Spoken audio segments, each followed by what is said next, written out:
नमस्ते भाइयों, कैसे हैं आप लोग। मैं हूं आपका दोस्त ब्रह्मदत्त। उम्मीद करते हैं आप लोग अच्छे होंगे। आज हम बात करेंगे कि डोरी प्रोविशन एक्ट की धारा 3 और 4 के बारे में। इसमें धारा 3 और धारा 4 में क्या अंतर है और कब लगाई जाती है। बहुत लोग ये कहते हैं कि धारा 3 के तहत में पति पक्ष को आरोपी बना दो। कुछ लोग ये कहते हैं कि DP3 का मुकदमा दर्ज करा दो। तो आखिर में धारा 4 और धारा 3 इसमें क्या अंतर है और इसमें जो आईओ है वो किस तरीके से गलतियां करता है, इनकी गलतियों को कैसे पकड़ना है, उसी के संबंध में आज हम बात करेंगे। डोरी प्रोविशन एक्ट की धारा 3 जो है उसमें दहेज लेना और देना दोनों अपराध है। इसमें 1 साल तक की सजा का प्रावधान है और 500 रुपए तक का जुर्माना है। लेकिन डोरी प्रोविशन एक्ट धारा 4 जो है ना, वो दहेज की मांग चाहे पति के परिवार वालों की तरफ से या पति की तरफ से डायरेक्टली इनडायरेक्टली अगर दहेज की कोई मांग की जाती है तो धारा 4 का प्रयोग किया जाता है। और धारा 4 में क्या है, 2 साल तक की सजा का प्रावधान है और 10,000 रुपए तक का फाइन है, जैसा कि मेरी जानकारी में। लेकिन जब कोई महिला जब कोई शिकायत देती है दहेज प्रताड़ना की कि मेरे पति ने मुझे मारा पीटा, मुझसे दहेज मांगा, मेरे ससुराल वालों ने मुझे जान से मारने की धमकी दी, तो पुलिस क्या करती है, धारा 3/4 498 के साथ में लगा देती है। लेकिन वो जो शिकायत की जो कंटेंट है ना, वो ये नहीं देखती है कि इसमें धारा 3 लगनी चाहिए, धारा 4 लगनी चाहिए।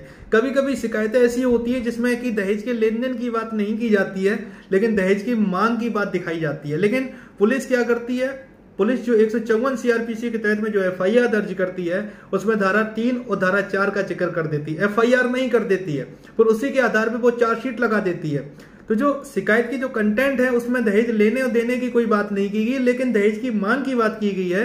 तो यहाँ पे धारा 4 जो है ना वो अट्रैक्ट कर रही है पति पक्ष के खिलाफ। तो यहाँ पे पुलिस सबसे बड़ी जब गलती कर देती है FIR को रजिस्टर करने में कि धारा 3 का प्रयोग करती है। जैसे ही वो धारा 3 का प्रयोग करती है तो ये जो FIR जो है ना वो शिकायत के कंटेंट के हिसाब से क्वेश्चन होने लायक है।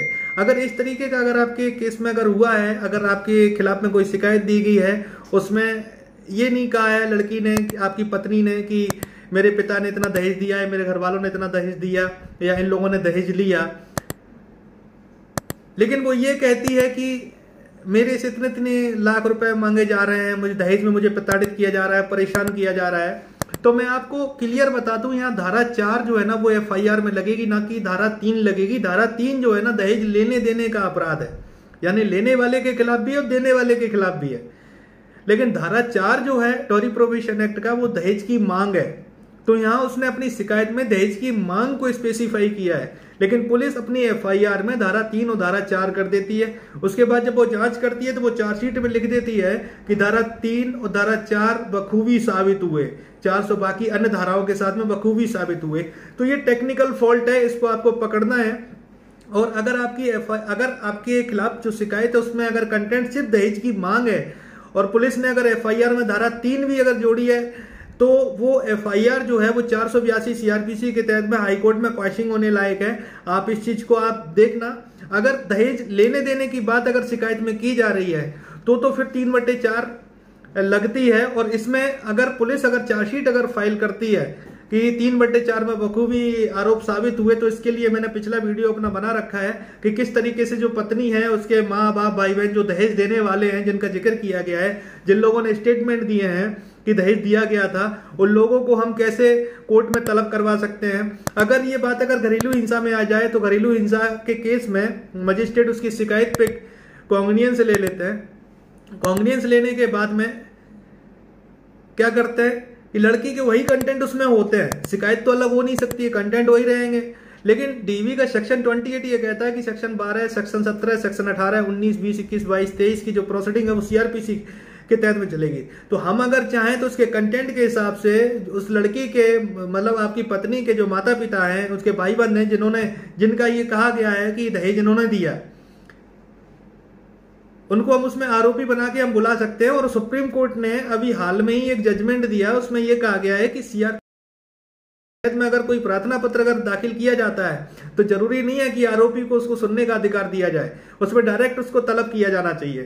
तो ऐसी बहुत सारी ऐसी चीजें हैं जो आप लोगों के फायदेमंद होगी। और डॉरी को साबित करने के लिए लड़की पक्ष क्या करता है कि अपने हाथ से ही लिस्ट बना के कोर्ट में दाखिल कर देता है। ये फोर्स डॉक्यूमेंट है, आप इसके खिलाफ में अच्छी तरीके से कार्रवाई कर सकते हैं। आईपीसी के तहत में इसकी सर्टिफाइड कॉपी निकाल के आप इसके खिलाफ में केस फाइल करवा सकते हैं। कैसे कार्रवाई करनी है अगर आप लोग जानना चाहें तो हमसे संपर्क कर सकते हैं। मैं आगरा में ही हूँ और आगरा में ही रहता हूँ, आगरा में आपसे मिल सकता हूँ। और अगर आपको मेरे को व्हाट्सअप करना है तो नीचे नंबर डिस्प्ले कर रहा है, सारा डिस्क्रिप्शन इसमें दिया हुआ है, आप हमसे संपर्क कर सकते हैं। धन्यवाद।